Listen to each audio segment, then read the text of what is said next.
Kitab Kisah Para Rasul. Rasul-rasul dan saudara-saudara di Yudea mendengar bahwa bangsa-bangsa lain juga menerima firman Allah. Ketika Petrus tiba di Yerusalem, orang-orang dari golongan yang bersunat berselisih pendapat dengan dia. Kata mereka, "Engkau telah masuk ke rumah orang-orang yang tidak bersunat dan makan bersama-sama dengan mereka." Tetapi Petrus menjelaskan segala sesuatu berturut-turut. Katanya, "Aku sedang berdoa di kota Yope. Tiba-tiba rohku diliputi kuasa ilahi dan aku melihat suatu penglihatan. Suatu benda berbentuk kain lebar yang bergantung pada keempat sudutnya diturunkan dari langit sampai di depanku.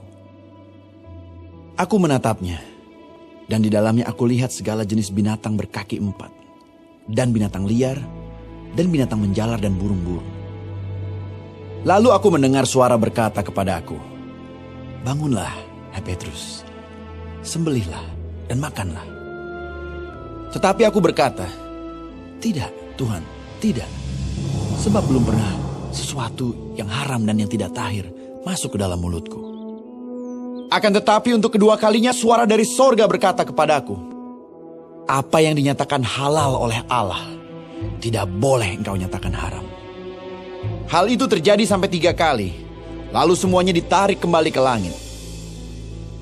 Dan seketika itu juga 3 orang berdiri di depan rumah di mana kami menumpang. Mereka diutus kepadaku dari Kaisarea. Lalu kata Roh kepadaku, 'Pergi bersama mereka dengan tidak bimbang.' Dan 6 saudara ini menyertai aku.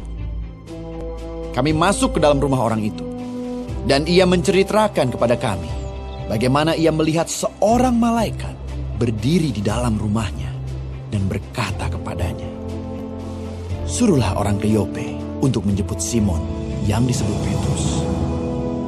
Ia akan menyampaikan suatu berita kepada kamu yang akan mendatangkan keselamatan bagimu dan bagi seluruh isi rumahmu.' Dan ketika aku mulai berbicara, turunlah Roh Kudus ke atas mereka, sama seperti dahulu ke atas kita. Maka teringatlah aku akan perkataan Tuhan. Yohanes membaptis dengan air, tetapi kamu akan dibaptis dengan Roh Kudus. Jadi jika Allah memberikan karunia-Nya kepada mereka, sama seperti kepada kita pada waktu kita mulai percaya kepada Yesus Kristus, bagaimanakah mungkin aku mencegah dia?" Ketika mereka mendengar hal itu, mereka menjadi tenang, lalu memuliakan Allah. Katanya, Jadi kepada bangsa-bangsa lain juga Allah mengaruniakan pertobatan yang memimpin kepada hidup. sementara itu banyak saudara-saudara telah tersebar karena penganiayaan yang timbul sesudah Stefanus dihukum mati. Mereka tersebar sampai ke Fenisia, Siprus, dan Antiokhia.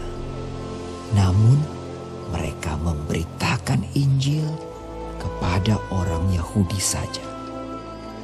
Akan tetapi, di antara mereka ada beberapa orang Siprus dan orang Kirene yang tiba di Antiokhia dan berkata-kata juga kepada orang-orang Yunani dan memberitakan Injil bahwa Yesus adalah Tuhan. Dan tangan Tuhan menyertai mereka, dan sejumlah besar orang menjadi percaya dan berbalik kepada Tuhan. Maka sampailah kabar tentang mereka itu kepada jemaat di Yerusalem. Lalu jemaat itu mengutus Barnabas ke Antiokhia. Setelah Barnabas datang dan melihat kasih karunia Allah, bersukacitalah ia. Ia menasihati mereka supaya mereka semua tetap setia kepada Tuhan, karena Barnabas adalah orang baik, penuh dengan Roh Kudus dan iman. Sejumlah orang dibawa kepada Tuhan. Lalu pergilah Barnabas ke Tarsus untuk mencari Saulus. Dan setelah bertemu dengan dia, ia membawanya ke Antiokhia. Mereka tinggal bersama-sama dengan jemaat itu 1 tahun lamanya, sambil mengajar banyak orang. Di Antiokhia murid-murid itu untuk pertama kalinya disebut Kristen. Pada waktu itu, datanglah beberapa nabi dari Yerusalem ke Antiokhia. Seorang dari mereka yang bernama Agabus bangkit dan oleh kuasa Roh yang mengatakan bahwa seluruh dunia akan ditimpa bahaya kelaparan yang besar. Hal itu terjadi juga pada zaman Claudius. Lalu murid-murid memutuskan untuk mengumpulkan suatu sumbangan sesuai dengan kemampuan mereka masing-masing dan mengirimkannya kepada saudara-saudara yang diam di Yudea. Hal itu mereka lakukan juga, dan mereka mengirimkannya kepada penatua-penatua dengan perantaraan Barnabas dan Saulus.